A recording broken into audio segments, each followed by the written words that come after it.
তো এখন আমরা চলে এসেছি রানী পদ্মিনী প্যালেসে। পদ্মা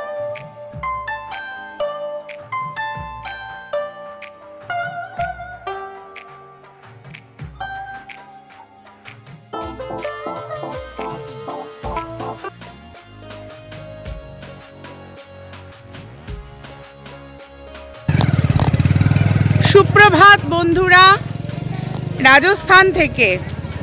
আজকে সোমবার, রাজস্থানে আমরা ঘুরছি। আজকে আমরা উদয়পুর থেকে চলে যাচ্ছি চিত্তরগড়। তো আমরা উদয়পুর থেকে চিত্তরগড় যাওয়ার পথে একটা মন্দিরে এসেছি। এই মন্দিরটার নাম হচ্ছে সাওয়ারিয়া শেঠ মন্দির। তো এটা লোকালে খুবই জনপ্রিয় মন্দির এবং খুবই জাগ্রত মন্দির। তো সেখানে আমরা এসেছি। পুরো চত্বরটা জুড়ে প্রচুর দোকান আর খুব প্রাচীন মন্দির। মোবাইল অ্যালাউ কিনা আমি জানি না, যদি মোবাইল অ্যালাউ হয় তাহলে আমি পুরোটা দেখাবো। মন্দির চত্বরে এই যে পাথরের উপর পাথর রেখে ছোট ছোট বাড়ি বানানো হয়েছে, স্থানীয়দের বিশ্বাস সাওয়ারিয়া শেঠ যাদের ঘর নেই তাদেরকে ঘর দান করবেন। চলে এসেছি সাওয়ারিয়া শেঠজির মন্দিরে। পুরো মন্দিরটা জুড়ে প্রচুর ভক্ত এবং সমস্ত মন্দিরে মীরাবাইয়ের ভজন চলছে।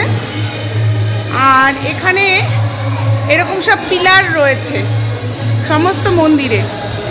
তো মন্দিরের ভেতরে গিয়ে দেখা যাক যে ঈশ্বরের কি রূপ।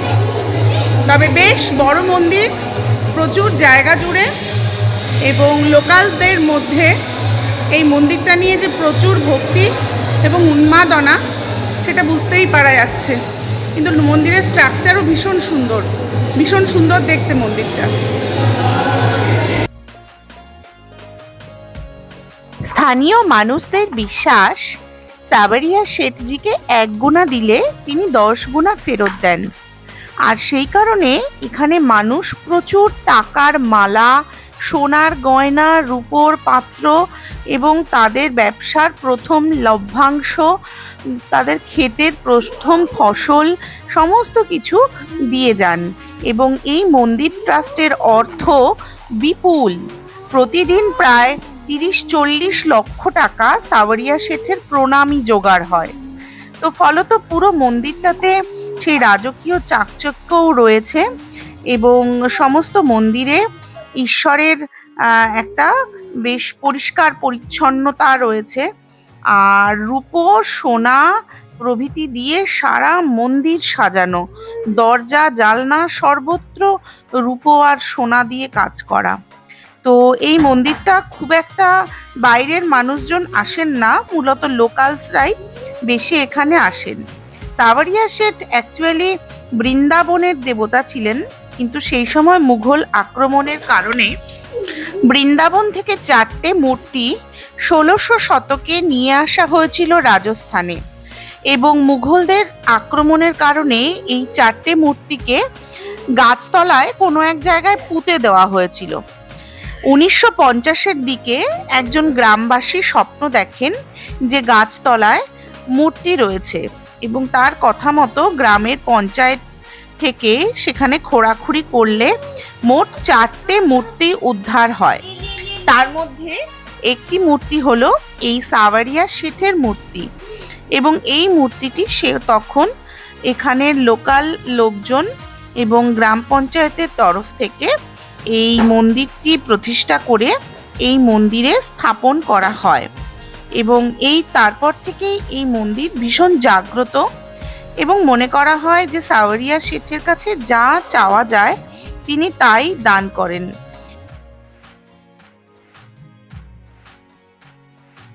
তো এখন আমরা চলে এসেছি রানী পদ্মিনী প্যালেসে, পদ্মাবতী প্যালেসে।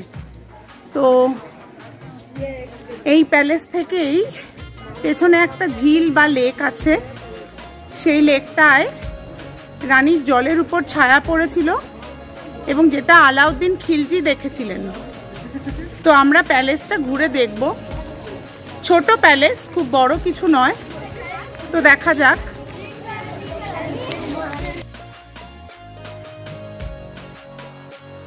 রানী পদ্মিনী বা পদ্মাবতী ছিলেন সিংহলের রাজকন্যা এবং চারপাশে সমুদ্র পরিবেষ্টিত দ্বীপের মধ্যে তিনি বাস করতেন। সেখান থেকে যখন রাজস্থানে আসেন তখন চতুর্দিকে মরুভূমি আর প্রচণ্ড গরম। তো রানীর যাতে কষ্ট না হয় এবং রানী যাতে তাকালে চারপাশে জল দেখতে পারেন, সেই জন্য এই পদ্মিনী প্যালেসের চারপাশে রাজা পরিখা কেটে দিয়েছিলেন এবং এখনো এই যে চারপাশে সেই জলের অবস্থান রয়েছে, চারপাশে জল দিয়ে ঘেরা, আর মাঝখানটায় পদ্মিনীর মহল।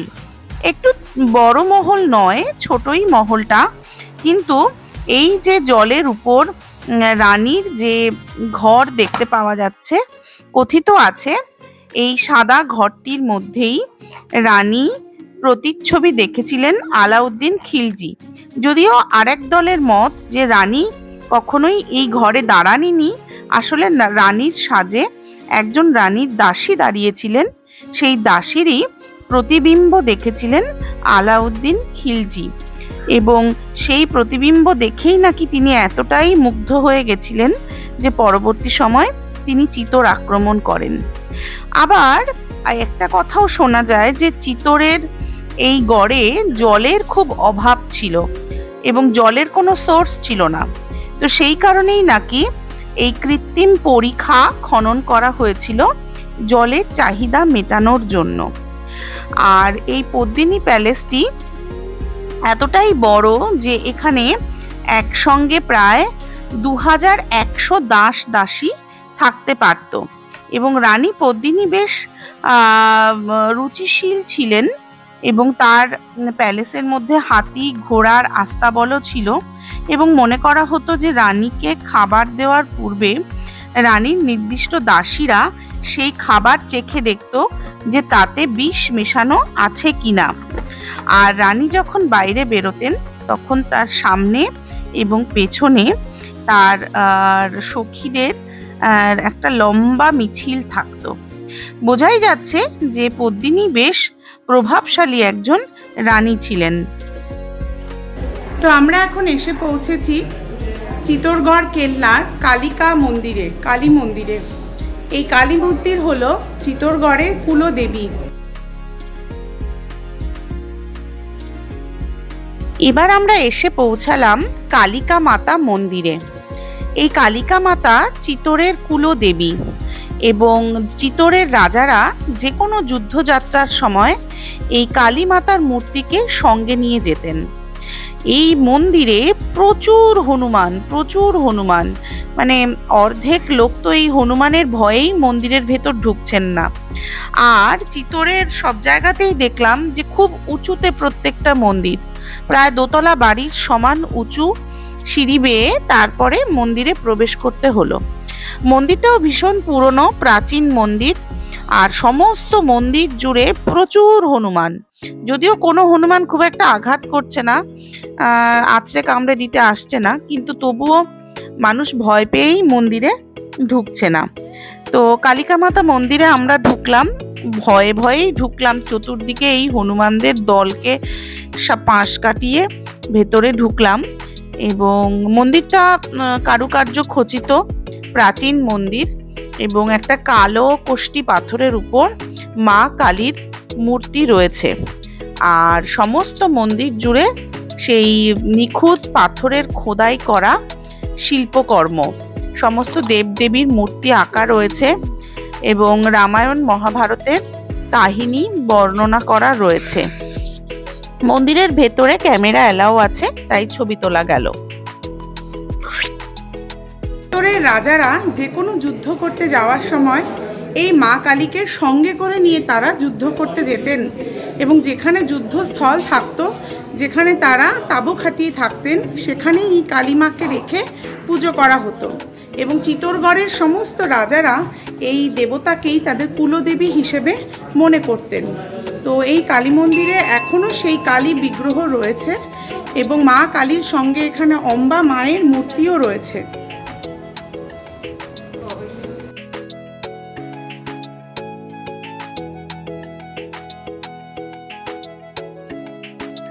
চিতোরের প্রতিটা মন্দিরের এই দেওয়ালের গায়ে যে নিখুঁত শিল্পকর্ম, এটা আপনাকে মুগ্ধ করবেই। এবং আমাদের শিল্পবোধ যে কত উন্নত ছিল, রুচিশীল ছিল, তা এই মন্দিরগুলোতে না আসলে বোঝা যাবে না। অপূর্ব সুন্দর নিখুঁত কারুকার্য, একেবারেই আমাদের মানে সুবর্ণ যুগকে মনে করিয়ে দেয় এই কারুকার্য। তো আমরা চিতোরগড়ের একদম শেষ দিকে চলে এসেছি। এখানে একটা আছে জয় স্তম্ভ আর একটা জৈন মন্দির। এটা 1600 শতকের একজন ব্যবসায়ী এই জৈন মন্দির তৈরি করেছিলেন আর এই জয় স্তম্ভ তৈরি করেছিলেন।